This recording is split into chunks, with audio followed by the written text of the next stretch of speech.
I'm Angela Sharp, and welcome to the Daily Mix. I hope you had a lovely weekend. This is the part of the show where I show you all sorts of photos from my fun adventures that I had while we were missing from each other. There are no photos here because all I did was work. And I take that back. I did go see Dierks Bentley in concert, and you know I love Dierks Bentley, but I took no photos because I was really in the moment at the Dierks Bentley concert. But we got a great show for you today. So I've got Laura Sawyier here, Psychology of Style. She's an expert, a speaker. She's coming to the TEDxStLouis talks. And I'm really excited because, first of all, I didn't know that was a thing. And you guys all know I have no style. So hopefully she will come out here, she will talk to me and all of us to tell us what we need to do to kind of make ourselves better people. We're gonna find out. Let's get started on today's Daily Mix.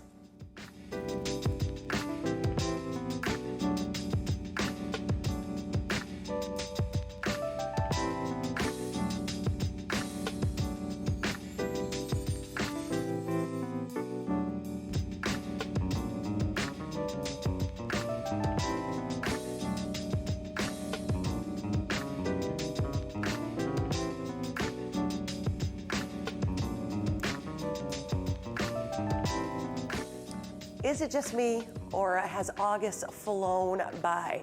You know I hate it when the summer is on its way out, but don't you worry, there are many things to do around town.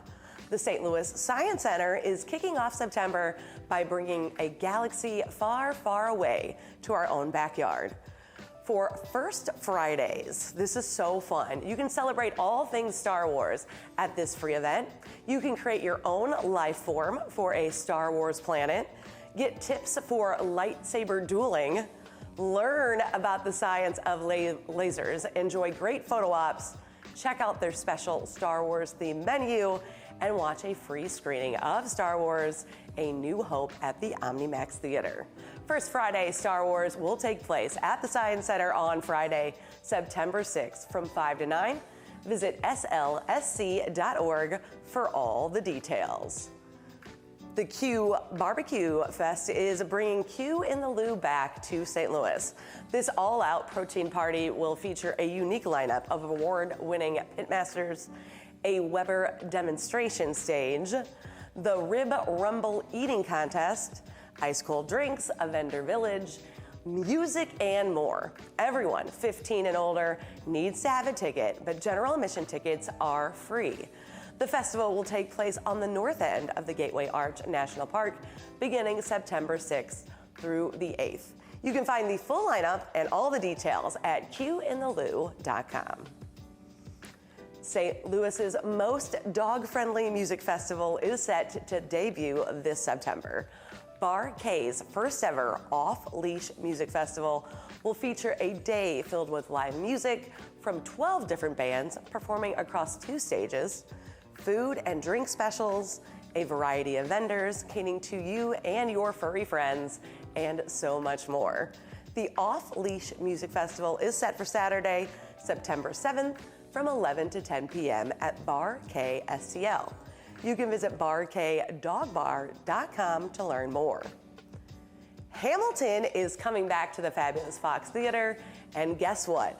So is the Ham for Ham lottery.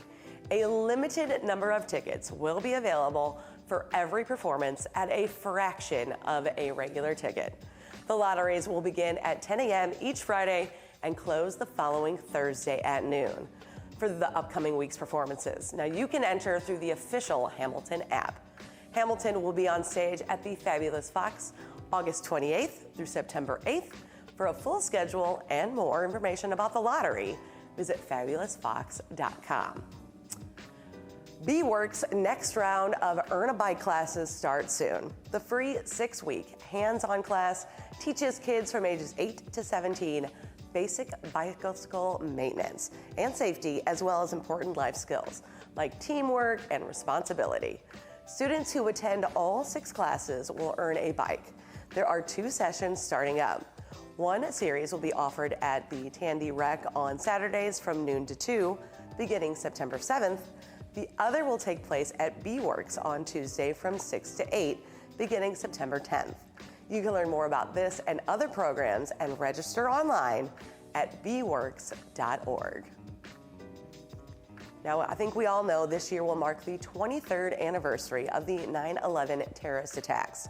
In keeping America's promise to never forget, nearly 1,400 volunteers from our region will join together to pack more than 400,000 meals in honor of 9/11 Day, which is National Day of Service and Remembrance and September's National Hunger Action Month. The meals will be donated to the St. Louis Area Food Bank for those in need in the St. Louis area. This is just one of several large volunteer projects being organized by the nonprofit.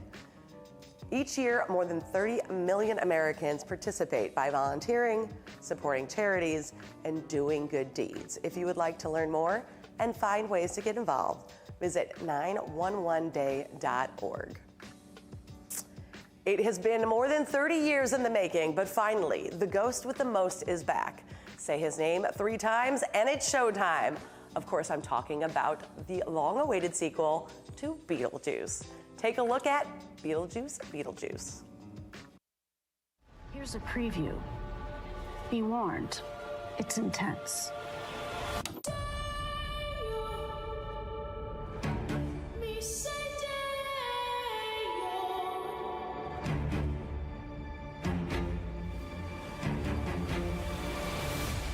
Can't believe Grandpa's dead. Death is hard. Yeah, sometimes I think life is harder.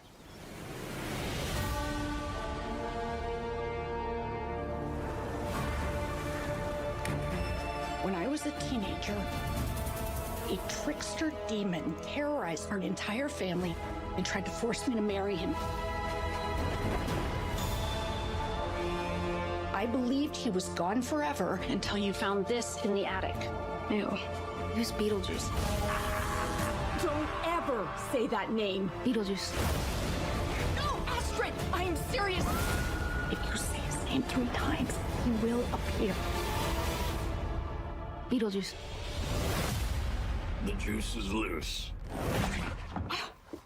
I'm gonna make you so happy.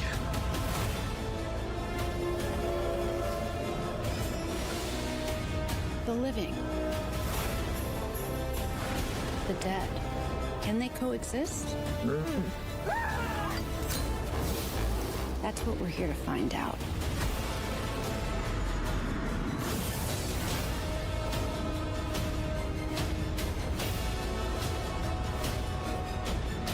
Where's Beetlejuice? Where's Beetlejuice?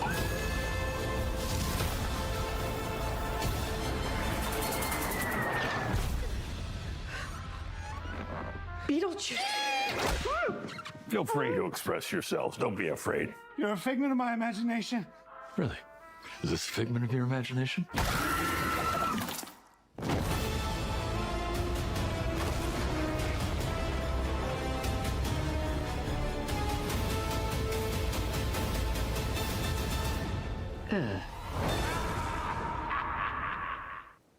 That looks really good. I have a secret though. I never saw the original Beetlejuice, but luckily I don't think you have to. So I think I might check that out because you guys know I love Halloween. But by TV magic, I have Laura Sawyier here with me. Psychology of style, that's a real thing? It is a real thing, and it's an emerging field. I'd say in the last 10, 15 years, it's really started to build some traction around in the research psychology area and also from a very tangible perspective. I mean, we all have to get dressed, right? Sure, So but it some of matters. us just wear what fits like I did today. Like I knew you were coming on and I was like, I should probably put a lot of effort into this. But it was more like, ooh, I've gained some weight, what fits? Okay, that's what we're wearing. So how does somebody manage their life when style can actually have everything to do with how their personality is that day? Well, what you just described is exactly the psychology of it. That's a part of it, right? So we're responding to how we feel in our bodies in the moment, whether it's in the morning getting dressed, whether it's knowing what kind of room we're walking into or who the kind of people we're gonna be with. I hear it all the time. People are like, oh gosh, you're a stylist. And I'm like, no, I'm actually the least judgmental person to talk to about this. Let's have a real conversation. this is amazing. So you're going to come up to the St. Louis TED Talks here. Yes. What are some of the things, you're not going to give too much away, but what are Right. some of the things you're going to talk about? Right, so really at the core of what style is that it's not about fashion, it's about who we are as an individual and how we're showing up in certain rooms. And so how what we put on our bodies influences our performance, our moods, our behaviors, and our relationships. And I dig into that a bit. I tell some stories along the way, but like you said, I'm gonna say, if you wanna come, obviously get a ticket, we'd love to have you. We're gonna dig into it a little bit more than just what's on the surface. That is crazy, but what do you do? I mean, I know you do a lot of speaking, but what do you do normally, like in a day-to-day? Well, I wake up and I have coffee. No, day to day, I work with individuals. I go into people's closets and I help them figure out what works and doesn't work for their body and their budget and their lifestyle. So I quite literally help people pick out clothes, shop with their budget in mind, and get dressed intentionally and make it really, really efficient. This is sort of like a little plug to myself and my work that I do, but all of my clients' closets are digitized. So it's like this glorified virtual version of their closet so that I help them put together outfits and so that they can get dressed every day and save time. Maybe they're not feeling great, but it's like, I've got to get from point A to point B. What am I going to put on? So instead of scrolling Instagram or your social feed, scroll your closet. That is so interesting, and I could see how that would be very helpful because sometimes we forget what we have, right? We have so much stuff in our closet, you forget that maybe in the back of the closet is that one great dress that you haven't worn in a while. Absolutely, and I think the biggest challenge that a lot of people face that I hear all the time is this idea of either decision fatigue or some sort of overwhelm. And the way you approach sort of understanding what your style is to reduce the noise. And I always say, you have to be able to reduce the physical real estate to then to be able to reduce the mental real estate. And that's where the psychology of it also comes together. So less can actually be more.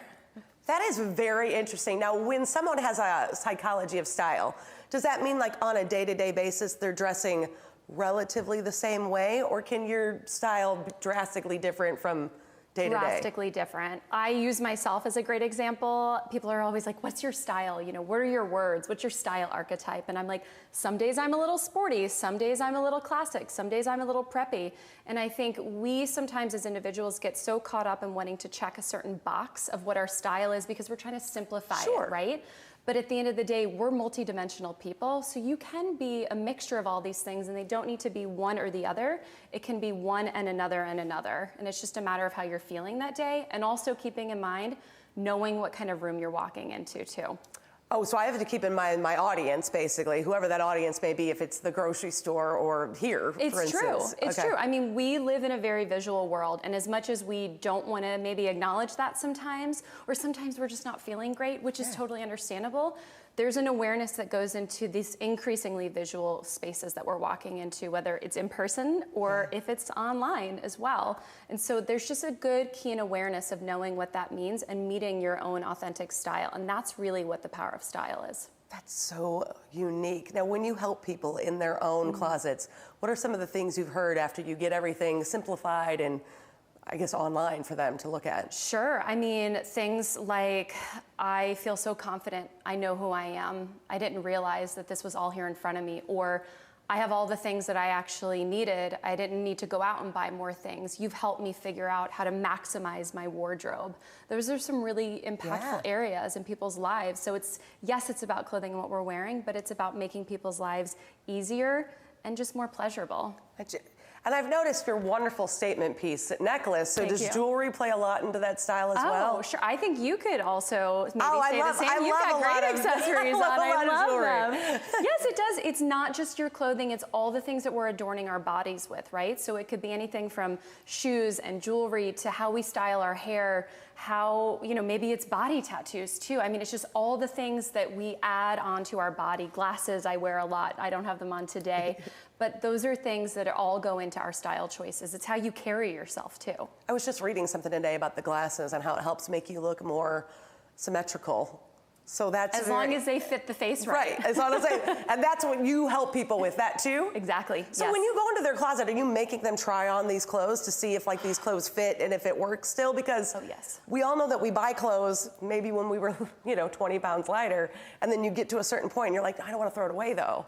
Yes, I think that we hold on to a version of ourselves, maybe that isn't the present version, but a past version, and we want to carry that through into our future.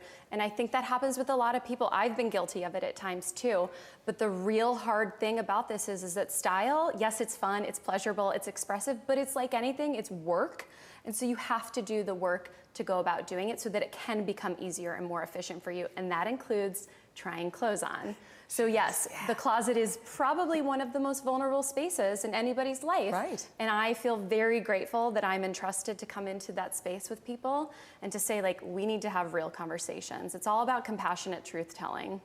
Compassionate truth telling, because I gotta tell you, there's a lot of times when you try something on and you know it used to fit, but it doesn't now, and that can make your whole day just plummet. Well, I talk about this a lot too when I try to really, really distill this down for a lot of people. So you're waking up in the morning, maybe you're tired, maybe you're feeling bloated, you've got family to take care of, you've got animals, you've got to get out the door, maybe you've got a big meeting or somewhere you need to be, and you reach for maybe a pair of pants that you love these pants, they're great, they make you happy. They're a little bit snug perhaps, you walk out the door, you go throughout your day, you start to feel a little bit more uncomfortable, you walk in the meeting and all of a sudden, you're not fully present for that moment anymore. It's completely pulling you into this space where you're just thinking about how uncomfortable you are. So it pulls the focus away. Yes, sometimes it's a reality. I put things on that are soft and comfy and cozy, but just being aware of how much this actually impacts you is the point of it all. I was gonna ask you that. You said sometimes you do soft, cozy. Is there ever a day where you just throw on like sweats and a t-shirt and go out, or are you always on? It would be so unfair for me to show up always on and to talk about this with people in a really real way. You know, obviously I'm here with you, we're on TV right now. This is obviously something you have to do, it's a consideration to be made. I've read the room, I know what kind of room I'm walking into today. There are absolutely days, full disclosure, I got a facial this weekend, I hadn't washed my hair in 4 days, I was in sweatpants, I was in a baggy long sleeve shirt, I was super comfortable, it didn't matter, no makeup. That's part of what it is too. You have to allow yourself those things. We're humans, all of us, myself included. That makes me feel a lot better about inviting you into my closet, because if you at least know how real life is not necessarily easy. Yes, I mean, if I wasn't approachable, and we're not all approachable to everybody, that's just the reality of life. Not everybody is everybody's flavor, but if I weren't approachable, then I wouldn't be able to make this work effective for anybody. Right. And then what would be the point? Now, I know you have the TED Talk coming up. Yes. We're going to talk about that in a minute. But if somebody wanted to, they see you and they're like, oh, that's interesting. How does somebody reach out to you to get in contact with you about, you know, getting you to come help them in their closet? Send me an email, DM me on Instagram. You know, my phone number for my business is posted. Call me, email, text, whatever the things are. You reach out, and the first thing we do is we have a 20-minute complimentary conversation, and I usually do it on video chat. Because I work with people here in St. Louis, but I also work with people nationwide. I have clients that I've actually never physically been in their closet, and we can do so much of this virtually too. So we have this initial call, and then from there we decide what the path forward is, and we always start with a closet edit. Like I said, we've got to reduce the noise before we do anything else. That closet edit, I think, would be the thing that got me, because I'm already thinking, like, in my home, I have a whole spare bedroom that's just clothes that don't quite fit anymore. Yes. But you're gonna make me get rid of those. I am. And not to be wasteful, right? Like, I've had clients say, you got rid of my clothes, what am I gonna do now? And I turned back to them and said, you weren't wearing them. And they're like, oh, yeah, of course I wasn't wearing them, right? You're right. You know, and so this is not for the sake of being wasteful, this is for the sake of being intentional with what's in your closet. Because when we've got all these distractions, right? Like, how are we supposed to focus? Like, our brain requires us to simplify things a little bit so that we can process information. And when we start to compartmentalize certain parts of our life, when we do that in a really healthy way, it allows us to actually reduce the stress, dare I say. Sure, so that 20-minute phone call that you have at the beginning, that's to kind of feel each other out, see if this is a good fit. Just as much as someone is feeling me out, I want to make sure that we're both the right fit for each other. It's mutual. Well, let's get into the St. Louis TED Talk, because you are going to be speaking with a bunch of other very talented women, and it's got a crazy amount of different things. You got like a financial expert, a military person. You're never intimidated. No, I am intimidated by things. Again, back to the point of being human. I think there's a certain degree of nerves that are really important, and I'm going into this very prepared. Confidence, in order to obtain confidence, you just have to prepare, right? Like with anything.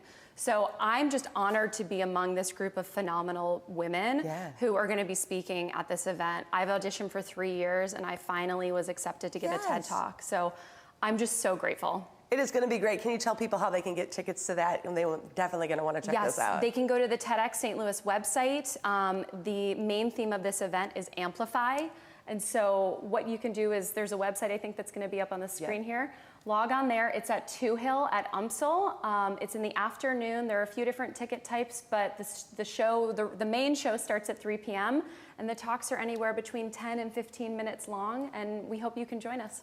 Yeah, and definitely make sure you follow Laura. You have a social media page. People can follow you there, right? Yes, it is open, it is public. I have a newsletter as well. I post every other week. It's a balance between styling tips from what, no-show socks to buy to, how you're thinking about walking into the next room you need to walk into. I love it. I know I'm definitely going to follow her after today. Maybe even have her come to my closet sometime. I would be honored. Thank you so much for joining us today. Thank you. It's a pleasure. After you follow Laura and check out the TEDxStLouis talk, make sure you follow us. You can follow us on Facebook, X, Instagram, YouTube. You can always drop us a line at stltv.net. We want to hear from you. Who should we on next? But keep it right here on STL TV and experience St. Louis. I'll see you next time.